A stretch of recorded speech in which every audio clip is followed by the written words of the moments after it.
Good afternoon. Jane here from St. Francis de Sales. Our readings today contain the themes of freedom from imprisonment and light and darkness. What wonderful ideas to ponder in light of our present reality. So, as we prepare for our midday prayer, our time to keep calm and carry on, let us take a moment to quiet ourselves and ask God to be with us.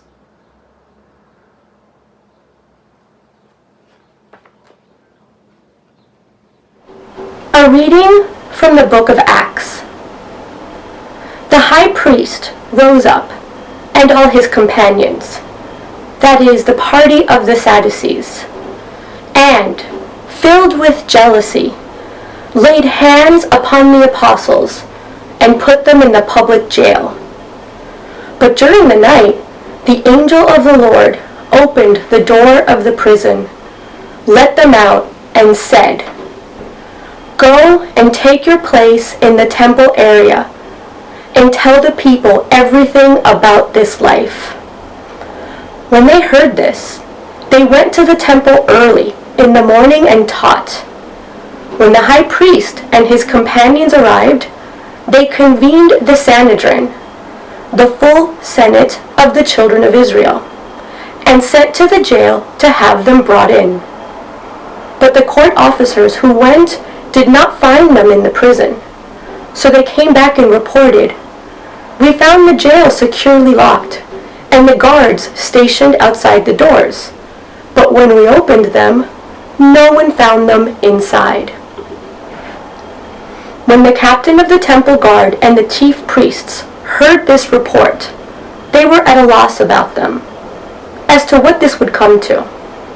Then someone came in and reported to them, "The men whom you put in prison are in the temple area and are teaching the people." Then the captain and the court officers went and brought them, but without force, because they were afraid of being stoned by the people.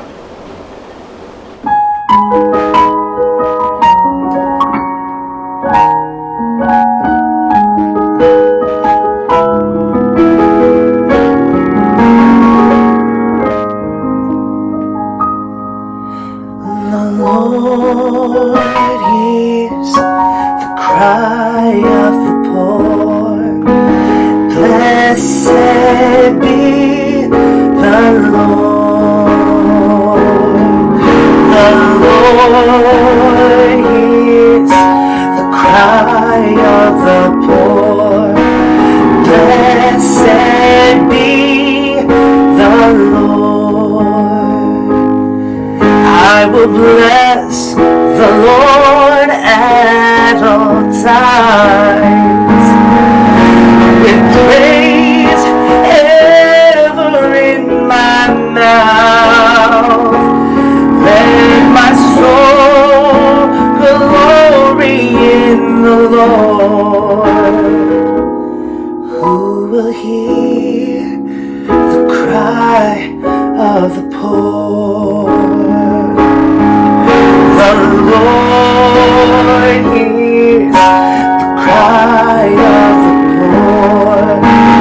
Blessed be the Lord.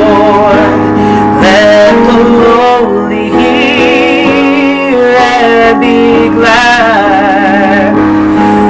The Lord listens to their pleas, and to hearts broken God is near. Who will hear the cry of the poor? The Lord hears the cry of the poor.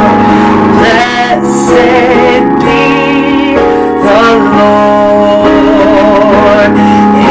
Every spirit crushed, oh God will save, will be ransom for their lives, will be safe shelter for their feet.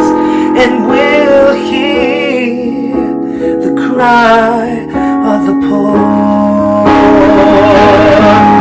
The Lord hears the cry of the poor. Blessed be the Lord.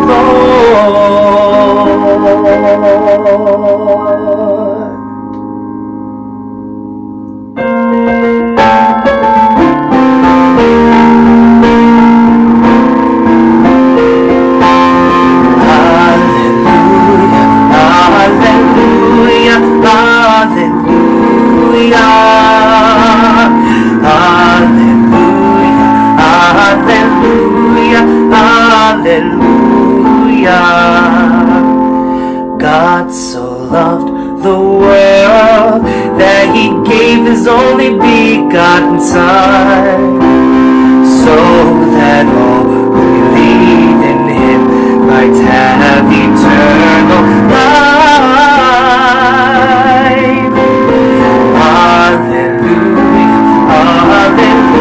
hallelujah, hallelujah.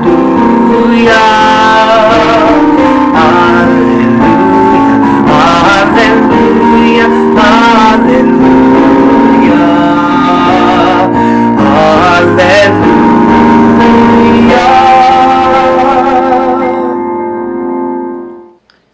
A reading from the Holy Gospel according to John.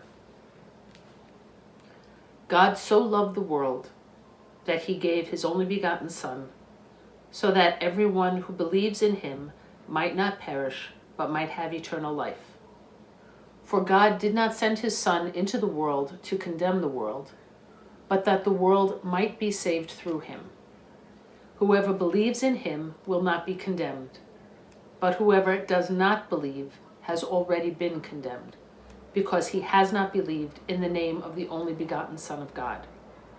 And this is the verdict, that the light came into the world, but people preferred darkness to light, because their works were evil. For everyone who does wicked things hates the light and does not come towards the light, so that his works might not be exposed.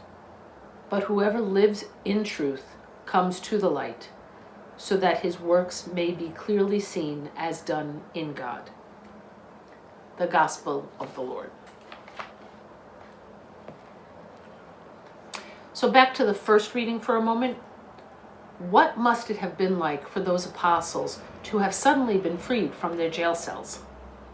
I imagine it may be what we're going to feel like when we suddenly get the all clear and we're allowed to move freely about our city again and live some kind of normal life once more. I find myself wondering these days, in light of this reading, what is freedom really? Where does it come from? And I'm thinking of freedom not so much in the physical sense, but more in the philosophical sense, which shows me really how much older I'm getting. Aside from the gray hair that I'm seeing every morning, I really hated philosophy in college, but now, not so much. So I'm thinking that my freedom comes from trusting that there is something bigger than me in the world. Knowing I'm part of a bigger world, I'm part of a larger cosmos. Somehow I find that both comforting and challenging. I find my sense of being, and with that, a real freedom to work for the good of the whole. It helps me remember it's not just about me. For a timely example, my staying home these days isn't only about my own personal safety, but in a much larger way, it is, to that extent, my way to show my care and love for others in the world. By staying at a distance, I'm doing all I can to keep others safe and healthy. In the gospel today, Jesus speaks about light and darkness, and his desire for us to live in the light. It is a great Easter message, and we get it. We know the difference between light and darkness, good and evil.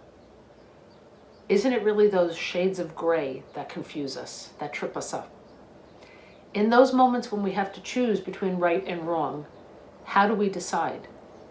What is our moral compass? How are you living in the light today, Wednesday, April 22nd? what possibilities exist in your world today for you to be a source of light for another. My godmother, my Aunt Anne, for most of her adult life, or at least all the time I knew she was working, worked for a company called the Christophers, founded by a Maryknoll priest, Father James Keller. Their mission was to spread the message of the gospel throughout the world. And I grew up with their motto very much emblazoned in my mind and my consciousness. It's better to light one candle than to curse the darkness. And so I ask you today, how will you light a candle today? Thank you.